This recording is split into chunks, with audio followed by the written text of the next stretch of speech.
Nothing is new under the sun. Business magazine is always talking about the big corporations. But it is the small and medium-sized businesses that have the most impact on our lives. And so when we create great businesses, even though they're small to begin, everybody started small ones. Everybody started small. Internet, and we do it over the phone or Skype. And you have access to our materials either by downloading them to your email or by accessing them online. That never used to be the case years ago. You used to have to send them out. And of course, that was much more expensive. But now, everybody has access to it. So it's wonderful. We're growing, and we're able to help even more people. So let's talk about the E-myth. Why is this thing called the entrepreneurial myth exist? The entrepreneurial myth says, as I mentioned before, that anybody who starts a business, anybody, all of you sitting here, because you have started a business or you have an idea for a business, that automatically makes you an entrepreneur. Do you think that's true? Do you think you know everything you need to know to develop your business? You don't. You may know how the work is done. Let's say you're an accountant and you start out by working in an accountancy for someone else. But you're a very fine accountant and you have great clientele. And one day you say to yourself, you know what? It's time for me to go out on my own. I have bigger dreams. I want to start my own accounting practice. Now, what you know to do best is how to do the work of an accountant, because that's what you do all day long, and that's how your training has developed. That's where you got your education. So that's wonderful. Except, when then you go to start your business, what is the first thing that you do? You go to work in it. You're the accountant for yourself, for your own practice. But pretty soon what happens is you have a few clients come and you're doing the work for them, but you realize you've got to get more clients if you're going to survive. But now because you're doing the work, you don't have time to do the marketing. And then suddenly you have to bill your clients, so now you have to do all the financial. And then you get so busy, you say, I need to hire an assistant. So now you go out and hire an assistant, but you're so busy, you can barely help them know what to do. And as you start, if you don't get control of how to develop the business, to work on your business, not just in it, you will fail. Or you will stay very, very small, and you will always have just a few people you can work with. Does that make sense? Okay, so working in your business and working on your business are two very, very important ideas. This is a key understanding, because if you can never work on it strategically, and I will explain what that is, if you never work on it, it will not grow. Plain and simple, it will not grow. And it will only get as big as you are, right? As many people as you can see. And if you want to work around the clock, you can do that, but then your life suffers. And that's all you're doing is working. And the thing that you used to love to do, you now resent, because you have to do it all the time. And everybody's always on you to get their work done, right? And here you think you have your own business, and you're trapped. This is the story of many, many, many, many people who try to go on their own and build their business. What you don't know, you don't know. So you need help. You have to learn how to build and develop a business. That's why my company exists. That's our expertise. So the bigger your vision, and as far as out as you can see, is what we're going to also do today. We're going to help you see, you have an idea today, a business today, where could it be 5 years from now? And that's what we want you to focus on. Yes, today is important. What you do today gets you to that point in the future. But unless you know where you're trying to get to, time will just fly by, and 1 year turns into 5 years, turns into 10 years, and suddenly you're much older and you're a lot more tired, and now you don't have a business that you can sell, you don't have a business that Get them thinking about things. So the first one is, does the business you have serve your life? Does the business that you have right now serve your life in all ways possible? Do you make as much money as you want to make? Friends, or maybe even start another business. You have to have time in order to give those other opportunities a chance. So if the business doesn't serve your life right now, you just need to understand, what have I done that's made that possible? Like, what have I worked myself into where it now doesn't serve my life? And we're going to go through our very first exercise, and we're going to actually start with, what is it you want your life to be about? And then how do you build a business to serve that life? Because if you try to do it the other way, and you start with a business, what it ends up doing is consuming your life.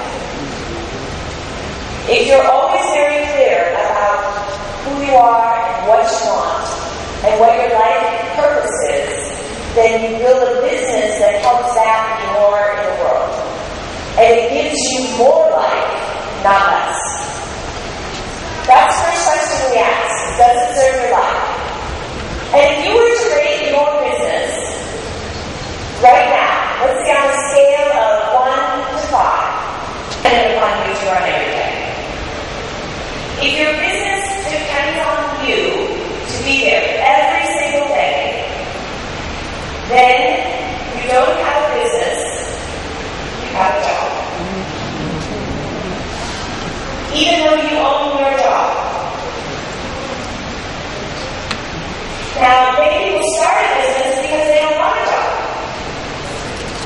And yet, they buy themselves a job.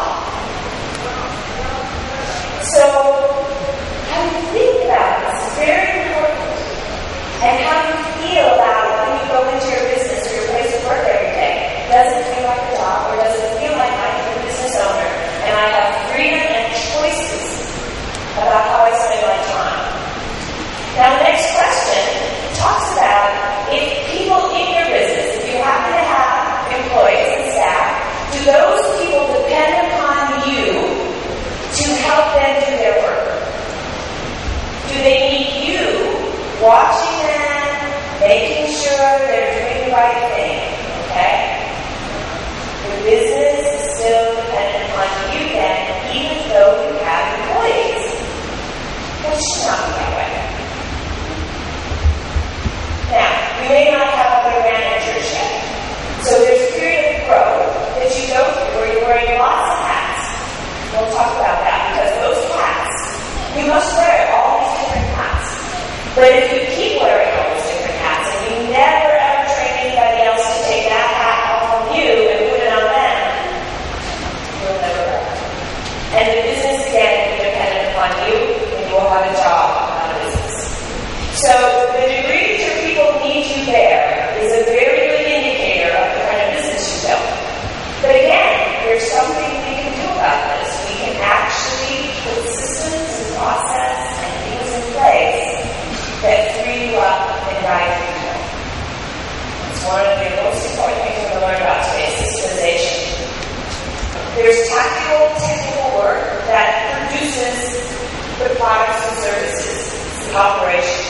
And then there's strategic work, which is the planning, and the visioning, and the developing. And that strategic work, if it's never done, again, the business will grow. So we often ask, how much time do you actually spend doing tactical work or strategic work? And the only way that a business owner can really answer that question, to me, if I'm their coach and I'm asking them that, is they have to track their time. And they have to write down what they do every single day, on a single day, over a period of time, let's say a couple of weeks. If you do that in their store, they call it their first time, and you detail that out, every single thing you do. Then I have them look, and I say, is that strategic work or tactical work? And so they went and they marked it down, S or T, and then they looked at the whole picture. And they look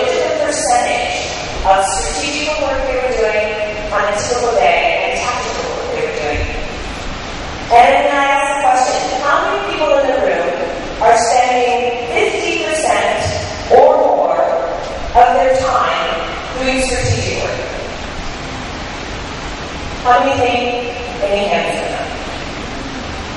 0 hands. 0.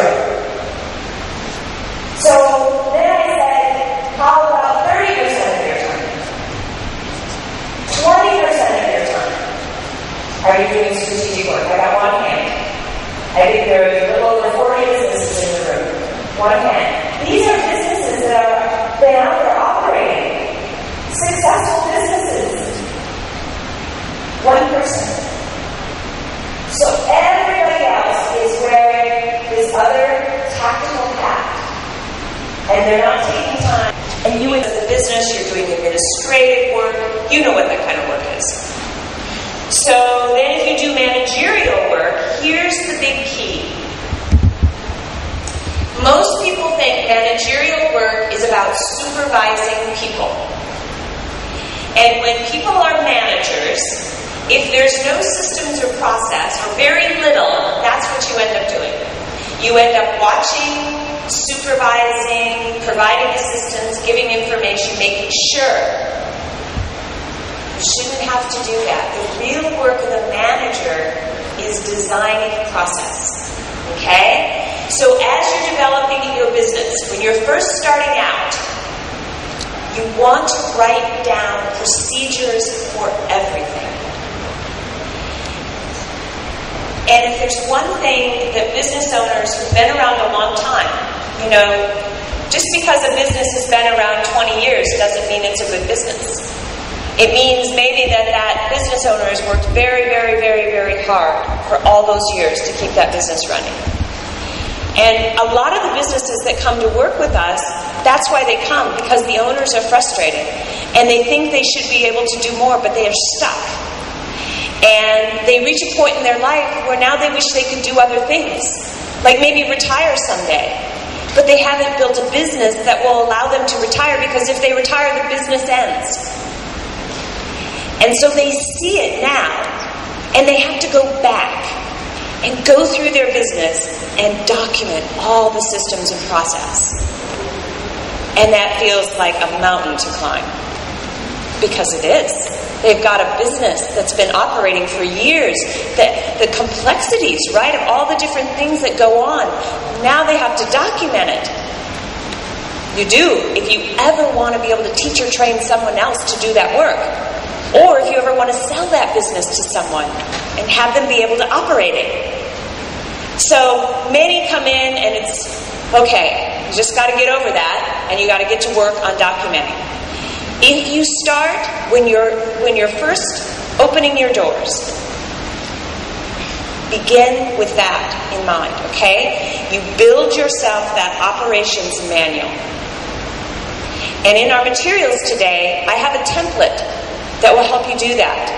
How to organize all the systems of your business so that you can keep that very systematically running without it being overwhelming. So let me just take, for those of you that have businesses, how many feel like you have started on documenting some of your procedures? A few, okay? And probably those you've documented is because someone else does them. Is that right? Because you've had to teach someone else, or they need to have a checklist or something to remind them of what to do. Okay. So, for those of you that haven't started your business at all, and it's still an idea in your mind, and you may be launching it in the next 6 months, or I don't know when, maybe tomorrow. You will begin, right, by setting up the template for your operations manual. And you will know that even though you may be doing the work in the beginning, you are going to write down how you do it. Now, I know you think, okay, but if I write down everything and all of that about my business, then someone could copy it. They could. But here's the thing, they don't understand how you do it. Do you know what I mean by that? They don't think like you. There was a movie, when you guys were talking about that idea of trust and copying and somebody taking your idea.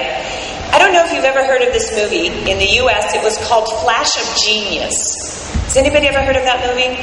Came out about 5 years ago. And it was about the gentleman who invented the retractable seatbelt. back in the, I think it was late 50s, 1950s. He invented the retractable seat belt, and he had a patent on it. And he went to Ford Motor Company because he wanted them to buy it. And nobody had retractable seat belts at that time. None of the car companies. So this was a brand new, innovative idea. So he brought it in to Ford Motor Company, and their engineers took a look at it, and they actually took it from him. He was one man. They were the big Ford Motor Company. So they took it, and then they claimed that they developed it, that their researchers and their development department created it. When he went to court against Ford Motor Company, one man, it was very interesting. When the judge asked him, you know, Ford Motor Company has 15 lawyers, 15 very powerful attorneys, and here's this one man representing himself. And they asked him, "Sir, tell us, where did your idea come from?" And as he spoke about it, he recounted that moment, that flash of genius when the idea first came to him. And he described where he was and what he was doing at the time. And because of he could describe this and that the inspiration came through him, he won his case. Because all of the engineers at Ford Motor Company could not tell that story. They talked about how they had figured out this mechanism and that mechanism, and they put it together, and all these things happened. No, it went together. And if you're ambitious and you want to take that idea and prototype it, and then create a business, and then franchise that business, and build a brand from it, you can do that. Other people may try to copy. I mean, look at all the different kinds of fast food franchises there are. There's Burger King, there's McDonald's, there's Wendy's, there's all these, and they all make basically the same type of product, but just a little bit differently. You know, they have it just a little bit differently. And it will stand. It will stand in the marketplace, because at the end of the day, it's your customer, it's your consumer that will tell you whether you made something worth value or not. So just don't be afraid of that. There are things you can do, much of what was talked about in terms of protecting yourself and governance and making sure your systems and processes are, you know, built and certified, and all the things that you can do. And that's great. But don't ever let that stop you. Because at the end of the day, people will know if it was yours or not. So, the manager, you are the designer. When you're wearing your manager's hat, that's all you're thinking about is how do I I'm talking to people, how do I teach and train somebody else to do that? You can. You help them learn to think like you. You give them tools to think like you. You give them a script that would say something like you would say, and then you teach them to use that script. Now, these things over time become natural for people. They just begin to learn how to do it themselves. It's not like they have to look at their script every single time. But when you have that, once somebody can do it, then you can train somebody else to do it, and then somebody else. And finally, you can say, I can open up 4 locations. Because everybody does it this way. And when they do it this way, we get a good result. I'm Emmanuel Ekuwem, CEO of Teledom Group. I'm happy to endorse WinTV247, primarily because of its concentration on and devotion to youth entrepreneurship and youth empowerment. Every nation on earth that wants to develop and prosper must not joke with the most important segment of its population, and that is the youth. Because the youth are by nature vibrant, dynamic, hardworking, visionary, and impatient, because they want to translate what they dream and visualize into the realm of physical unfoldment. And for a nation to do that, that country is on the path to greatness.